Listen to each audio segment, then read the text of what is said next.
Hi, everyone. Before we dive in, I want to let you know that this episode touches on some of the ways we cope with life's challenges, including substance use. Take care of yourself as you listen. I'm Julio Alvarez, tech leader turned executive coach, and this is Braving Big Tech, a 5-part series about the highs, lows, and pivotal moments of my 15-year career, and what led me to the mission I am on now, empowering you with the courage to lead from your heart. My hope is that you see some of yourself in this story and use it so that together we can slow down, redefine our failures, and bring humanity back into leadership. This is part 4, Airbnb, well-intentioned, poorly implemented. As I looked for my next job, I knew I couldn't make another rushed decision. So I took my time to find the right fit. After making a list of 5 companies I admired and could see myself at, I reached out to any connections I had. One of those contacts was Alan Mask, who I worked with on the marketing team at Google. At that point, he was at Airbnb in San Francisco and helped me get in the door there. The first round of interviews didn't land me the role, but they kept me in mind for another position, and after 26 interviews and 2 presentations, I finally made it into the Airbnb family with Alan as my manager. Alan was magnetic, a tall, black, spiritual man with a confidence and demeanor grounded in his faith that drew people towards him. I got a call from Brian Irving, and he was like, "Hey man, I need you to help me with something. Airbnb is about 9 or 10 years old. The company is maturing, but the business is starting to really shear from the technology. And we're missing the connective tissue that the initiated or the classically trained among us really think is product marketing."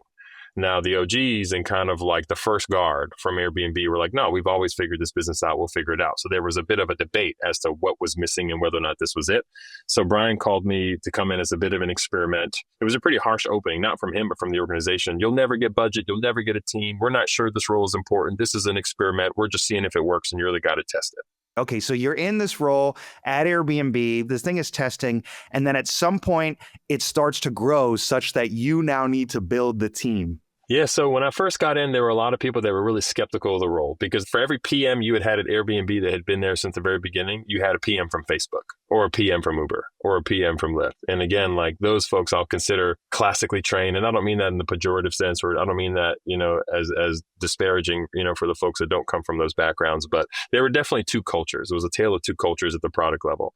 And so because there was so much animosity and people were so antagonistic about it, I had to come up with a strategy for myself because I was one person supporting 10 outcomes because at the time the business was still organized by outcome and then functions wrapped around the outcome. And so the only way I could survive, dude, was like, you know what? Half these people don't want my help and are really rude about me being in the room. But half of them really do want me. If I can humble myself and focus on the work, and if this work is valuable, the teams that have my help will outperform the ones that don't. And then at some point it'll become obvious that all teams need this and then we can grow. And then over time, people started asking for more time. And then when it became obvious that I was in demand across all 10 outcomes as one person, it became obvious that we should up-level the organization, that the test had worked, that the thesis was right. We should grow the team. And so I think we got room for about 8 PMMs, and I had to go off and find them one by one, including you. I interviewed for 2 different teams. I must have done 2 45-slide decks, 2 different. You did. I think I lost track after 30 interviews, and it was a journey to figure out what was the right fit. And I really appreciated your support that entire time. I was on the fence, like, is this going to work out or not? But you really rooted for me. Mm-hmm. I did, man, because I knew that you were part of and I apologize that it was as painful as it was. It couldn't have been any easier at the time because we were still trying to figure out who we were and what we were doing. And also, too, man, product marketers, at least up to that point in my career, were people that you knew them when you saw them. You couldn't necessarily write a JD for them. And so you had to see folks, you had to see them work, right? I think even with all the presentations, my philosophy was like, well, if this person's a chef, let's see what they can do in the kitchen. We don't need to know where they went to culinary school. We don't need to just look at their creds. It's like, let's have them, hey, Julio, make us a 3-course meal. This is your secret ingredient. Pair it with this kind of wine or something like that. Make one accommodation of like no dairy for this person here. Here are your knives, full fridges. Here's your team. Like, just show us what you can do. Yeah. Like, and it wasn't a flex. It was literally just like, well, let's see people cook. Let's see them play. It was a bit untoward, I think, the amount of conversations that were required, but we were still trying to figure it out. We were trying to find the right folks, but obviously you prevailed with, flying colors. I was so freaking happy to be on this rocket ship. And not just happy, but relieved. Whew, after getting let go so many times, I still managed to join another incredible company. I told myself, okay, well, Apple doesn't count because it was just glorified retail. Google didn't work out because of my micromanager. Tumblr wasn't ready for what I had to offer. But now I'm at Airbnb with a new manager, a different city, fresh start, let's go. It was pre-IPO, so Airbnb was focused on all things growth. They were building a defining travel brand with a massive mission to create belonging in the world. The vibe was high caliber, impeccable design, and I could feel the momentum. They had already become a household name. Like, oh, you're going out of town? Did you book an Airbnb? Alan handpicked a small but mighty dream team responsible for all of Airbnb's product marketing. And I felt like I was back with my people again. I started working on the Instant Book feature, which allows guests to reserve a stay without waiting for prior approval. We were trying to increase bookings by getting more hosts to enable it. But they didn't want just anyone to be able to book their place at any time. They wanted discretion. So it was a tough sell, but that was the culture. You rally your team behind an ambitious goal and throw all of your resources at it. If you get to 60%, you've won, because that's how you get to rocket ship growth. What I've learned working at fast-growing startups pre-IPO is that some level of chaos is par for the course. Sprinting from project to project, disagreements over strategy, abrupt restructures, and people-pleasing as employees jockey for the CEO's attention, it's what you're signing up for.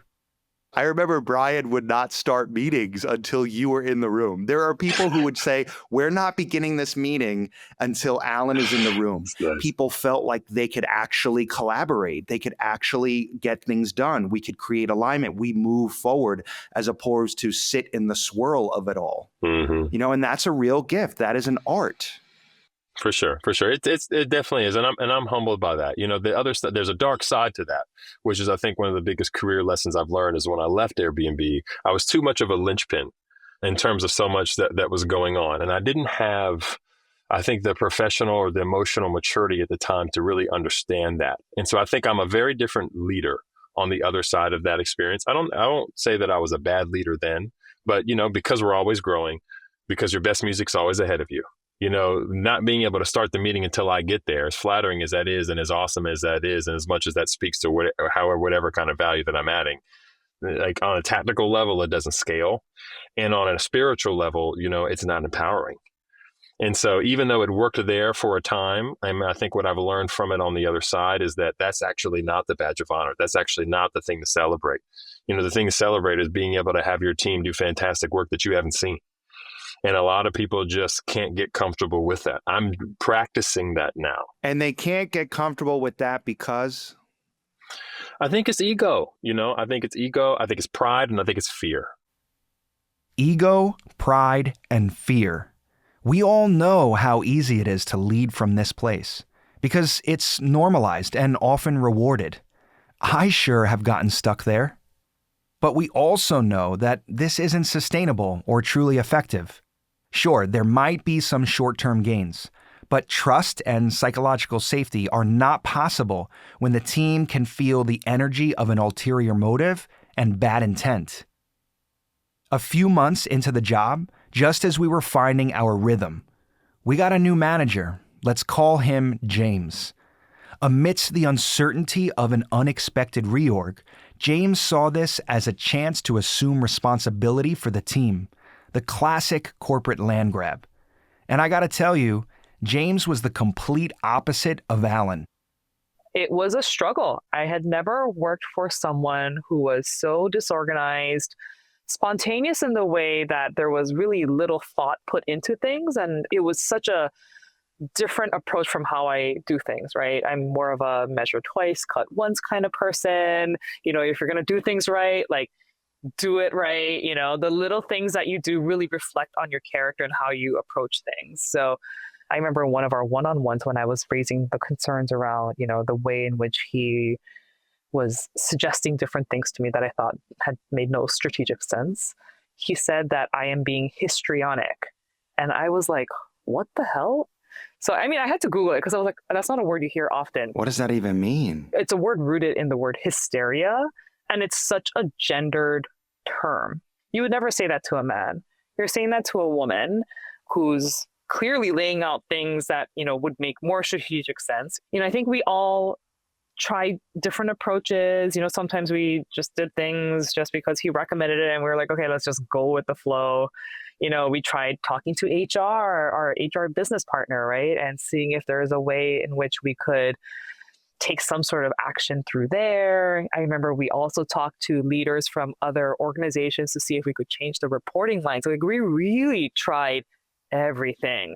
Looking back now, I suppose one of the things we could have tried was maybe having more of a heart-to-heart talk and acting with more empathy, having a heart-to-heart talk with our manager at that time, talk about how things aren't working and try to see things from his perspective. Because I think that was probably the one thing we didn't do, because we tried a bunch of other different things. But wow, you know what? I hadn't really thought about that until you just said it. But that's true. We basically did every other play in the book instead of sitting down and having a real heart-to-heart that says, look, this isn't working. We're really struggling. We need to talk about what's really going on. Mm-hmm. The story I told myself was, either he doesn't deserve that or he wouldn't even know what to do with that. Even if I did do that, he would look at me like I had 5 heads. Right. Exactly. I know. I think there is a ton of change and chaos happening at other levels, right?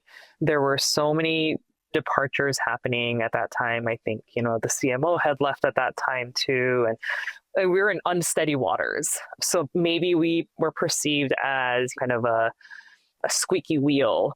I think despite all of those efforts and despite, the 4 of us communicating that things were not working, it wasn't landing anywhere. It wasn't being heard. And that was really disappointing to me, that our feedback and our voice didn't matter. Other team members, like I remember seeing her crying, and having kind of breakdowns because of this leader. And it was really hard. Yeah, it was real. It was not normal. It was an extenuating circumstance. Nothing about it was normal. It was. And as I listen to you, it's amazing how the body works, right? I just remember feeling, I felt your resentment. I felt your anger. Everyone else on the team, I felt the weight of the discomfort and the distress. And I felt so compelled that, like, we got to do something. Like, I got to say something. Like, I gotta be more vocal about this. Like, what is going on here? Yeah. I really felt the charge of that. Mm-hmm. Mm-hmm. That was Steph Hagio-Chin, another marketer on the team, just trying to make the best of the situation.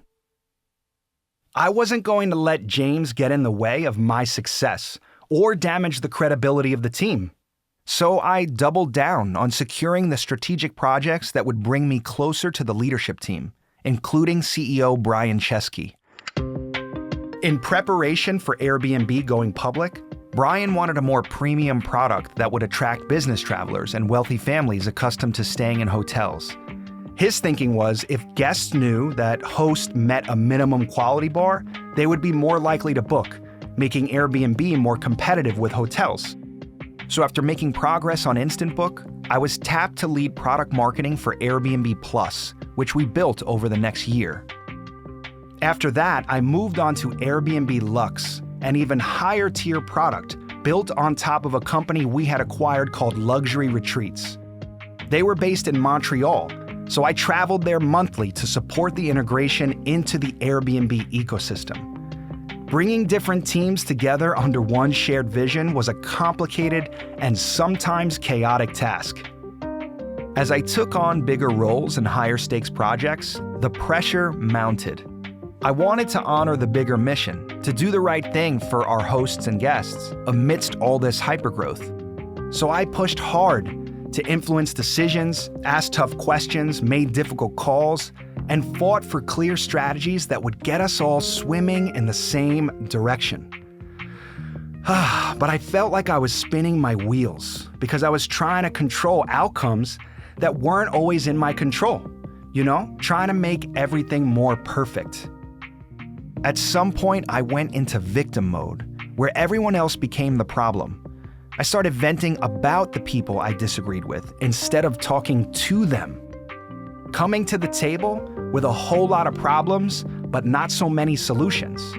I was quick to call out the hypocrisy and the shortcomings of everyone else, but I wasn't willing to look in the mirror and take responsibility for how I was showing up.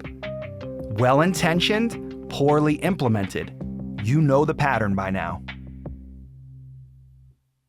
What happened next at Airbnb was another big shakeup in marketing. I was at a work dinner where a senior leader stepped aside to take a phone call.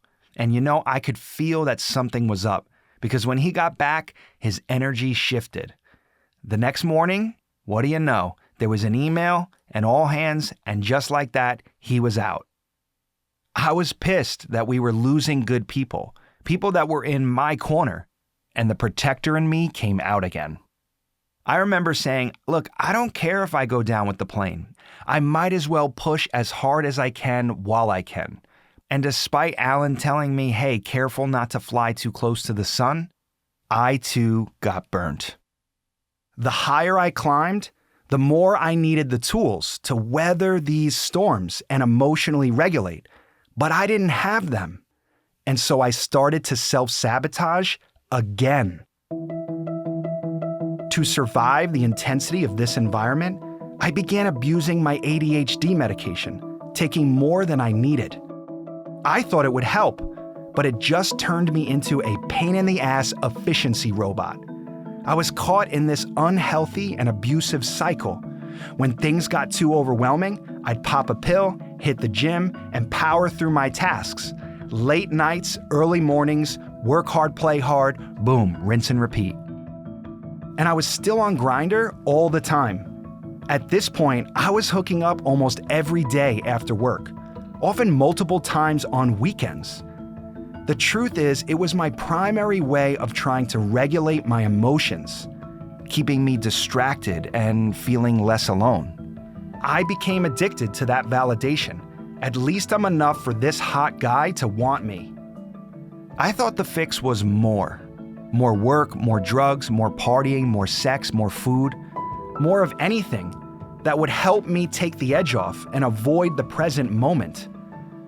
But all I was doing was digging the grooves of my patterns deeper and running my job and my personal life into the ground. Deep down, I could feel something was off, that I had lost my center, but I didn't know how to find a way back. At this point, my friend Beau, who you heard from in the last episode, was also working at Airbnb. I helped him get an executive assistant role for the chief product officer. He was my chosen family at the time, and we had a brotherly bond and even lived together for a few months. You were almost obsessively had this war going with Amber. I was angry a lot. Certain people really lit me up. Yeah, you come to me all the time for Amber did this, God damn it. You almost blamed her a lot for, rather than owning what was within your control, it's like you were sort of offloading the power to her. That's so true. I blamed. It was so much easier to blame and to offload and to discharge frustration and annoyance and anger versus take responsibility. Yeah. And that was something that I didn't really like about you. I was like you're hearing you complain about Amber, thinking like you're giving away your power, but you weren't able to see that. You were so you were seeing red. You were focused on her. Did you feel like you tried to do that, to broach that with me and have that conversation with me, and I just wasn't receptive? I definitely did bring it up. I didn't think you were able to hear it at that time. I wasn't able to hear it. I remember being so angry over stuff that I would just open my bag and pop an Adderall and then write a nasty email. I would say, all right, you know what? I'm going to give it to this person because they need to hear it. And I was definitely a bull in a china shop sometimes. And that was my armor. And that anger that you're experiencing, I experienced by proxy through the leaders that I worked for. There were a couple of people that got pretty angry, and I think that really got in their way. If you're working with people who get angry and they see red and they make an environment that doesn't feel safe, everyone like has defense mechanisms to protect themselves from that. If you have a really angry boss and you have an unsociologically safe team, I think you just perform worse. Yeah. If people don't question a bad idea and they just say they're just yes men, you're going to build a load of stuff that is a complete waste of time. And it makes me wonder, like, when you're in a room with senior people who exhibit the emotion that is anger, do people confront it? Do they just allow it? Like, what do you do in that situation? I guess you just kind of, we tolerate it. Yeah, you tolerate it because we have hierarchies in companies, and people don't want to get fired. It's really scary, the idea that you might not have a job. And so you're not going to question the people who are responsible for keeping you employed. Yeah, it's very common, particularly among men, because anger keeps you in control. I was the same. And ironically, we were reading Brene Brown's The Power of Vulnerability at the time. Like, everyone was talking about vulnerability. We had no idea how to do it. I know. And that is perfect, because that is it. He's reading the same chapter 50 fucking times. And it was like, that was me trying to figure it out. I was trying to self-heal, self-therapy. I'm like, okay, let me just read. I know that there's something in here I need to do. I just don't know what it is. I'm just going to keep reading. And it wasn't clicking. I didn't have the tools to embody it. It wasn't fully there. I mean, you were on your phone a lot, and I was on my computer all the time, obsessed with work, and we would interact, but you weren't able to be vulnerable with me. I wasn't able to like fully be present with you. And so we did the best we could, but I think both of us probably felt some disconnection, but we probably weren't able to name it. We didn't know that there was a better place to be. And now I'm like, oh shit, now I see. What is my role in this? How can I provide tools and provide the guidance and the direction by choosing to be vulnerable and even doing this project? Like, I'm going to put all of my dirty laundry out there, and I'm going to do it in such a way that it can serve people. It can serve me, and it can serve other people. That's how we grow and heal from all this.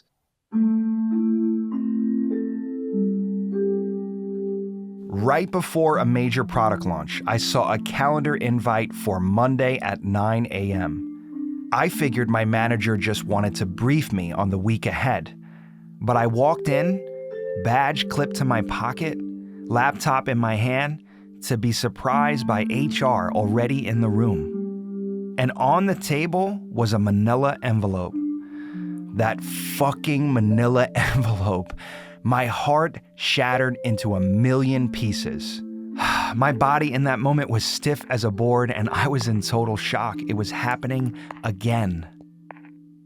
You know, they didn't give me much of a reason, just a vague, hey, it's not working out, we're parting ways kind of thing.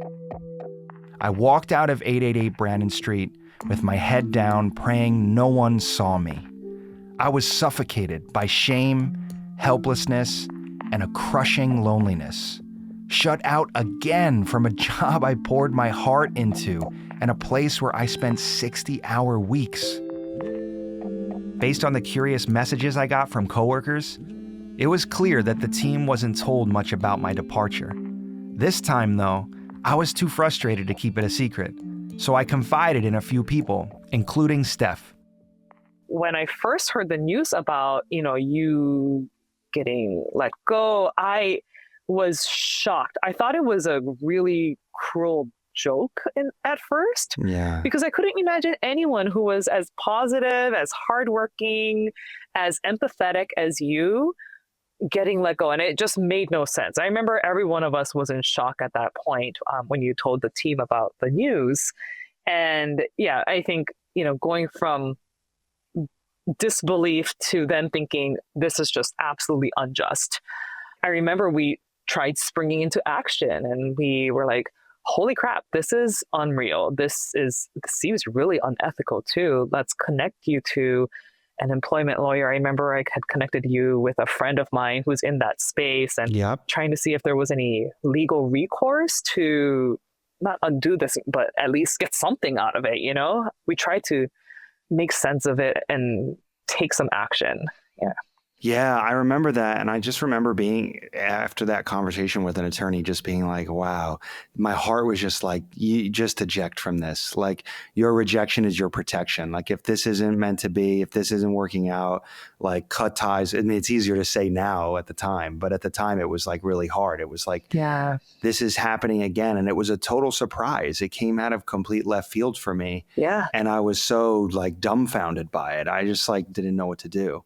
And there are at least 500,000 people in tech in the past 24 months who have been given an email message or some kind of message that says, we're parting ways, like, thanks, but no thanks. You know, so it's a real emotion that we don't like to talk enough about. Exactly. You know, I think there's also this thing in tech, which is that your job, your role is such a big part of you and part of your identity, right? And, you know, I remember at that time, you know, we're all busting our butts off, right? Yeah. Working hard for the company on all these projects. You know, you were going to, you know, I remember this like Luxe retreat offsite with executives, right? Yes. And it's like, holy crap, if I am not doing well at this role, then who am I? You know, it's like product marketing was my identity. And, you know, you kind of end up inherently tying your role to your self-worth in a way, which is not healthy. And I've learned to try not to do that since then. But I think that's hard. After you left, I was struggling. I remember thinking, holy moly, what is happening? We were doing great work, right? Our output is solid. We're respected by our coworkers and the business unit leaders we are supporting. And if someone as excellent as Julio gets pushed out, what does that mean for me? And, you know, there was a lot of questioning in terms of the morals, the values of our leader at that time, James, right? And I felt like there was this moral injustice that had happened and it had to be rectified. I remember trying to figure out ways in which I could change my reporting line, like having conversations with other folks in the industry, trying to see what PMM ideal org structures and reporting lines were. This manager, James, had come into this team that was pretty tight-knit, and he kind of steamrolled over all of us, and our team basically disintegrated, right? I think every single one of us left Airbnb within probably 6 months to a year after you left. So yeah, it was a very surreal time. Everyone wants to get on the hottest tech rocket ship because it's the ultimate validation. But without the tools and support to navigate these highly complex environments, leaders are often set up to fail. And when that happens, it's easy to blame ourselves, to spiral into the belief that we are the problem. But you know, we also have to remember that these companies are playing a numbers game. Decisions are often driven by metrics and business needs, which means you may get cut for reasons that are beyond your control. But I believe this model is insufficient as we move into a new age. It can't just be about the growth numbers. It also has to be about the people and relationships behind those numbers, the leaders and the teams that make it all possible.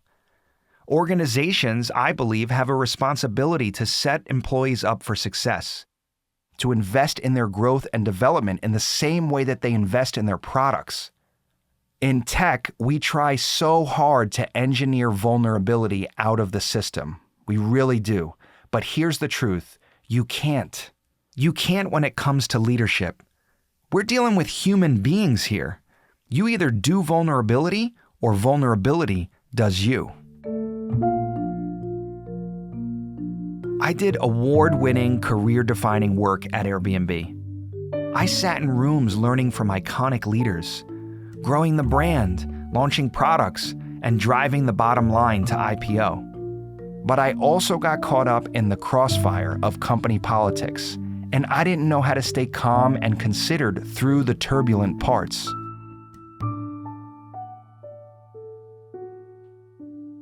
It's like it's the same way you've been on a commercial airline.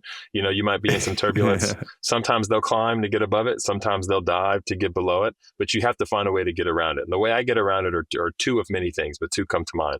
The first is to be relentlessly focused on the work.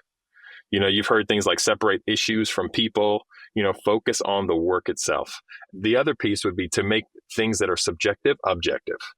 Like whatever you can do to keep yourself from being squared off with somebody, with somebody's energy, whatever you can do to avoid your desire to flex or the willingness to flex. It's like, hey, let's focus on this work and let's make the subjective things objective. That can bring us down to a place where we can actually meet and have a conversation and get something done. I try to go above it or below it, whatever gets me through the fog. I had to learn that over time, but that was something that I struggled with. I did feel threatened sometimes. I definitely felt like people, they would see that intensity, and of course it was positive. Why else am I here? I'm here to move the business, move the product forward, but it didn't always translate that well. When I smelt the threat or felt it, I moved into it and I pushed into it, as opposed to realizing, okay, Julio, go high or go low. Don't go into the storm, to use your metaphor. I was going into that. I'm like, let's go into this tornado. It's really easy for someone to be like, wow, Julio, he's really charging hard. Like, is he careerist? It's like, you could see that as being careerist. You could also see that as being ambitious. Maybe Julio is rubbing shoulders with this person the wrong way, or maybe he's at odds with this person here. And it's like, okay, well, how do we set him up for success? And how is it my job to help make sure that he's in the right lane, to make sure that he's working against the right brief? None of this has anything to do with Julio, actually. And that's why it goes back to the separate the issues from people. It has everything to do with the work. And we as leaders responsible and accountable for the work have to figure out how we create the right conditions. As young people, we're focused on input. We're focused on what we have to add to a situation that gives us value. As slightly older people, we focus on output. What is it that we're supposed to produce? What is it that we're supposed to ship that gives us value? When you move a little bit farther beyond that, as a leader, you're focused on outcome. Like, what is the impact that we have?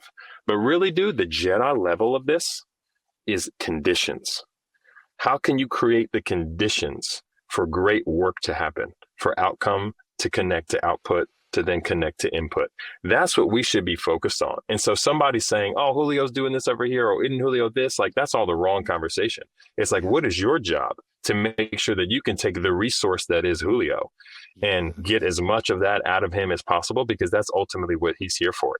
And so I think at the end of the day, it's important for leaders to consider, what is my role to play here? What agenda am I bringing to this situation? What might I be triggered by, which is not fair? Because ultimately, this is curling, man. This is not hockey, And so I think it should be on us to figure out how we're setting you up for success. I think the organization failed you. Those organizations failed you, and you getting fired 4 times, not you failing those organizations. And I don't mean that as in like, let's just blame them because it's convenient to do that as a revisionist historian. Yes. I really mean that. Like, what if those organizations actually thought about it as their fault that they had to fire you? And what if they cared about that and had done things differently to actually set you up for success? What would it look like? Remember, not everybody ends their PIP with a termination. Yeah. Right. And it's like, what is your philosophy on that? Are you pipping them to get them into a better place? Or are you pipping them to coach them out? That's right. And so I think it kind of goes back to that, like, what's animating you and motivating you as a leader? That 100% changes the way you think about situations. And again, without giving myself too much credit, I've always thought about those little situations that you've been in, at least under my stead, or at least next to me at our desks, as, being noise, as being agendas, as being other things, because ultimately you're obviously an incredibly talented person. It's my job to help be a good steward of that. I always thought about you as being somebody who was tenacious, somebody who was creative, somebody who was entrepreneurial, somebody who was intrapreneurial, somebody who was a great communicator, somebody who was passionate. But it wasn't lost on me that you were also a person that was misunderstood, that you were also a person that could easily be miscategorized or misinterpreted. But you know what? I never thought that as a risk. I never saw that as an issue, because I was always focused on the gold that was inside of you. And there's a lot. There's a lot more than you've even found. And so that good stuff was always there, man. That good stuff is still there. It's just like, what narrative are you putting together? Like, what story are you telling yourself? And so, dude, if you were fired 4, 5, 6 more times, it wouldn't change the fact that you're sitting on nukes as a talented, bright, young individual that is going to change the world, not because like you make some dent in the universe, but because you influence one life, because you influence 10 lives, right? We've been tricked into thinking about scale as being too big. Like, you want to change the world, man, like, be a good manager. You lead a team of 4 people, let the mom who's going on maternity leave be at peace while she has her child. Yeah. That changes her world. Love that. Changing the world actually happens on a micro scale, dude. Like, sure, it happens on the big scale as well for like the Nobel laureates, so on and so forth. But man, most of the world change happens between you and the barista, that comes your coffee because they can see you've been crying, That's world changing. And so I guess for me, taking it back to what I always saw in you, I saw all of your gifts, and I'll continue to see the gifts that we discover. No matter how hard I looked, I couldn't see those gifts. I was trapped in a shame spiral of never enough, hating myself for being such a loser. I took on other people's misunderstanding of me, and it drove me to the darkest moment of my life. After walking out of Airbnb for the last time, I pulled up Grindr and found a sex party just down the street.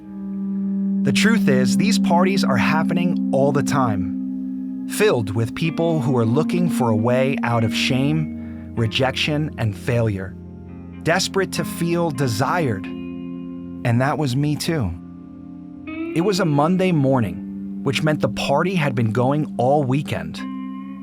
I walked into this musty apartment, the curtains closed, sneakers scattered across the floor, lights dim.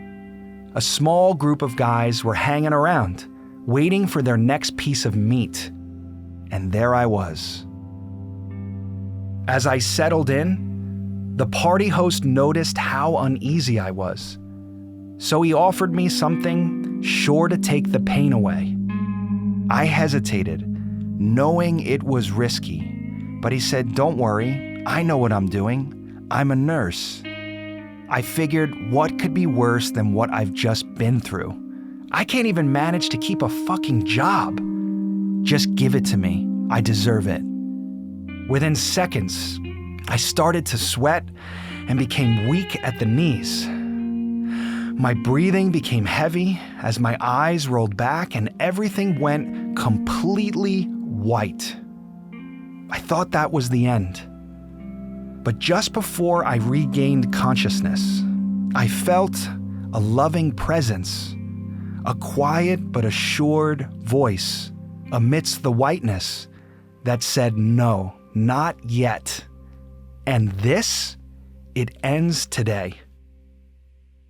This voice, it felt familiar. I know it had whispered to me before, during every big decision or challenge.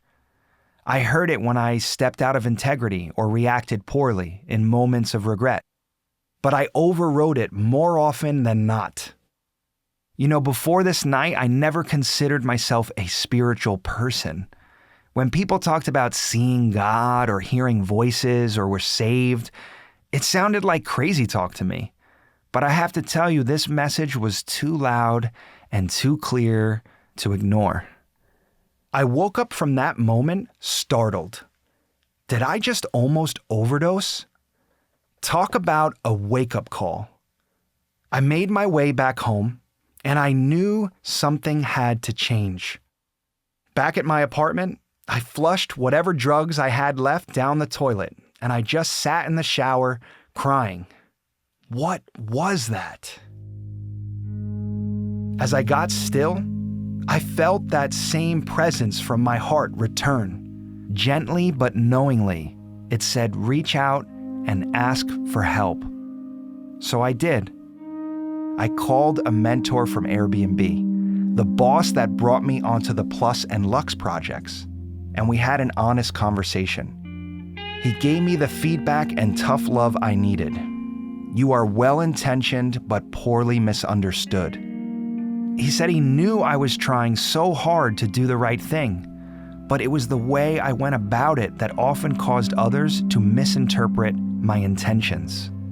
And he gave me a mission. Your job now is to heal your heart so you can hone your gift.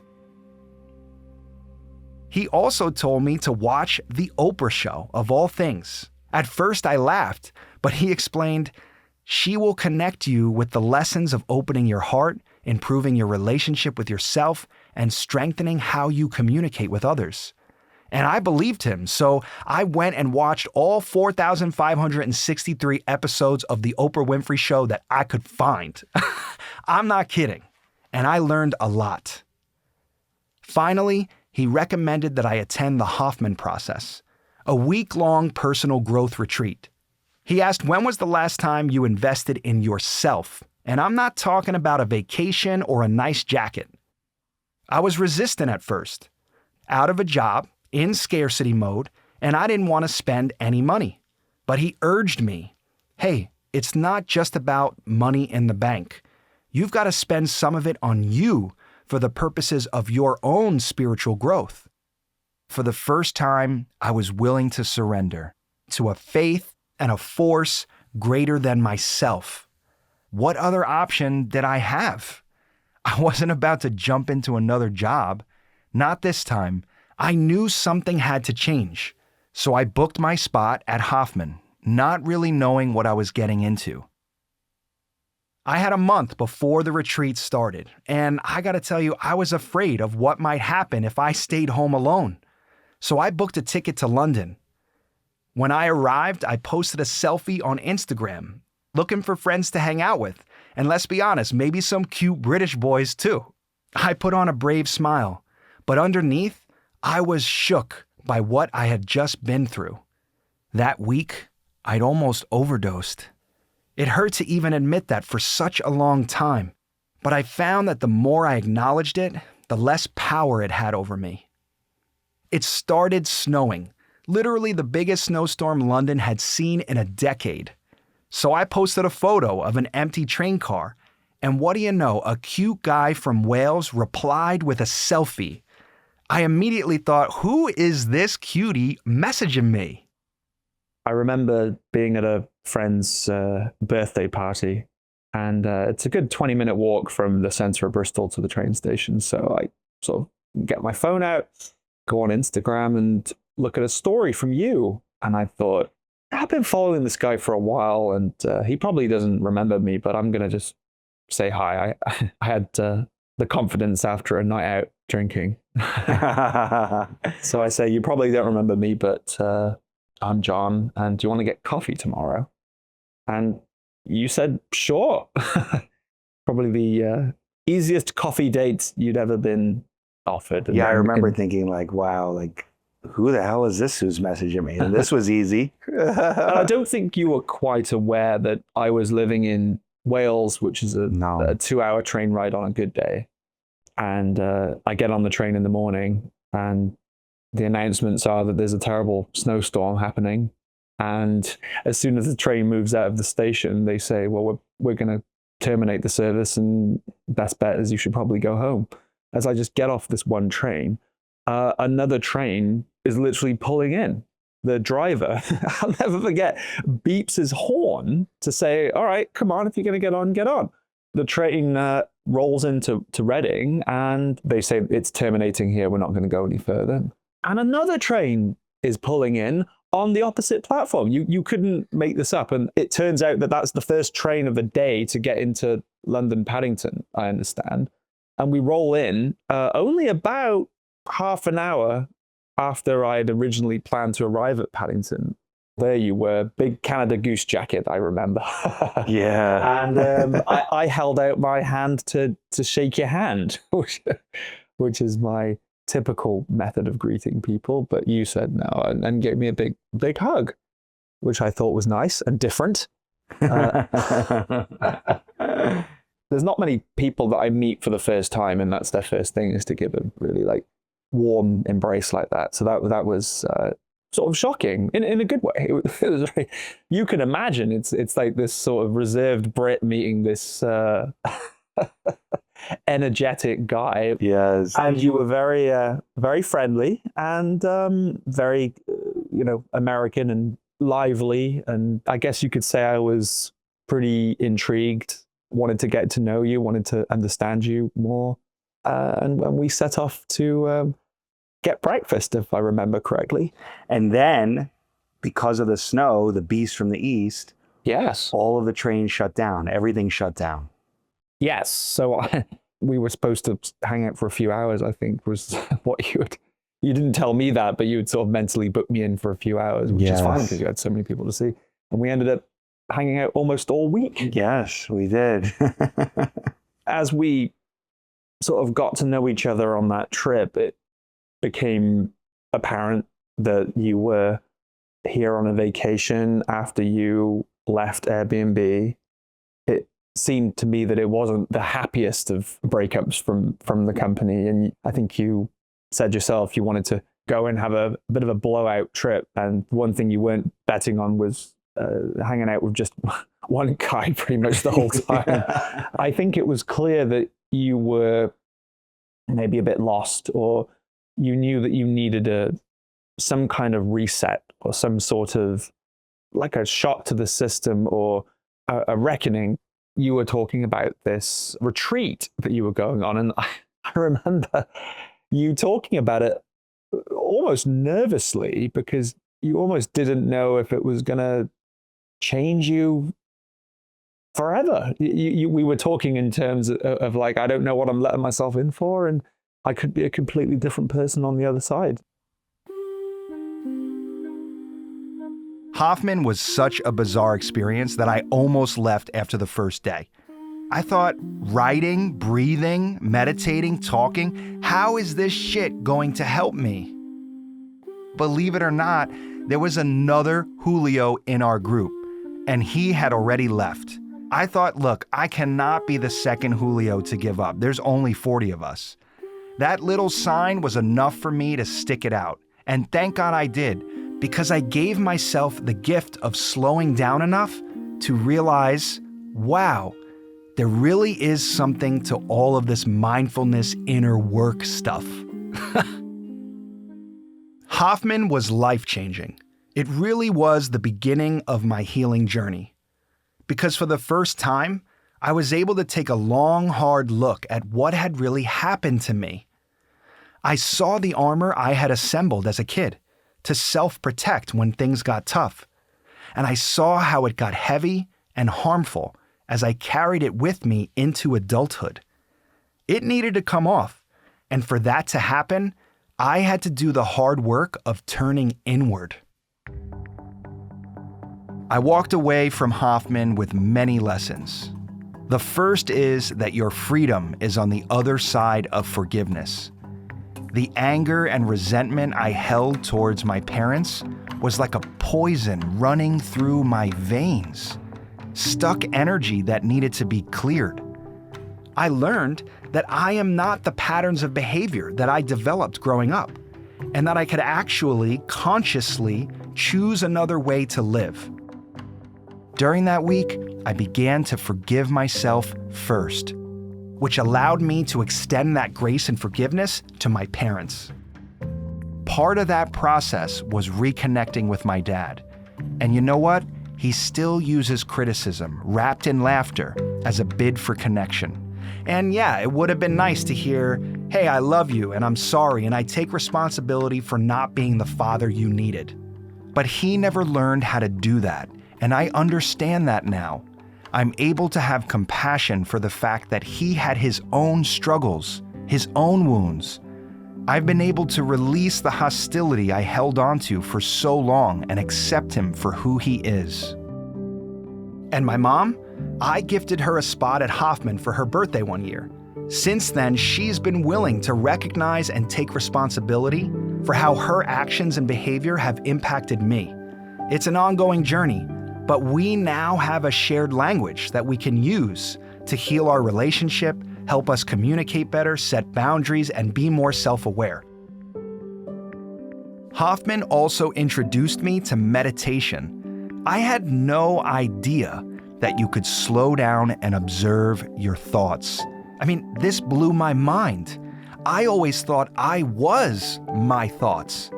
I'd spent so much of my life stuck in my head, frantic from morning to night, trying to control and fix everything. I was listening to every command, critique, criticism that came from that voice. I didn't realize just how disconnected I was from the neck down. I began to see that I didn't have to believe every thought in my head or act out on every impulse.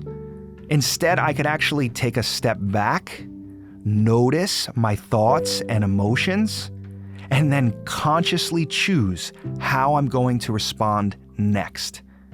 I was learning how to be the one that notices, the spiritual being having a human experience, as Pierre Teilhard de Chardin says. As the voice in my head got kinder and calmer, another voice emerged, the voice of my heart.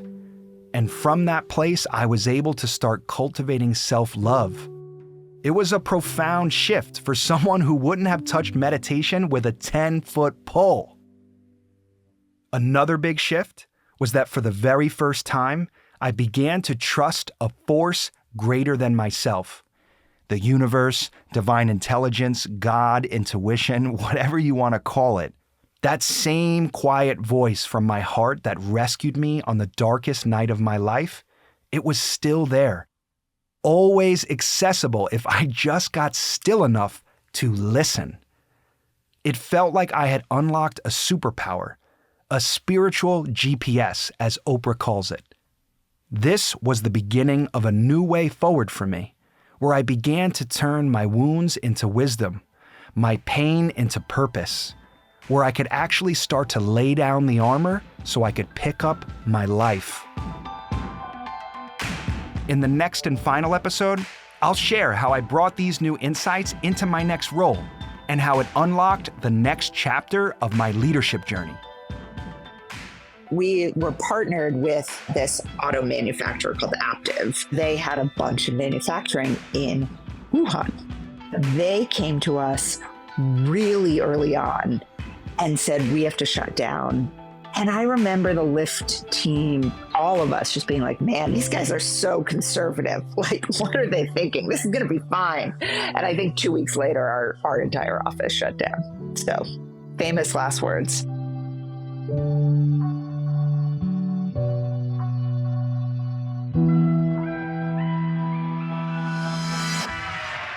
Braving Big Tech was written and hosted by me, Julio Alvarez. It was produced and edited by Rikki Gunton, and our theme song is Breaking Out by Nick Deutsch, with additional music from Blue Dot Sessions. A special thank you to the 15 leaders brave enough to get on the mic with me for this series. And hey, let's stay connected. You can find me at letsgowithjulio.com. And if listening to this brings up something for you, I'd love to hear about it. Shoot me a note at hello@letsgowithjulio.com.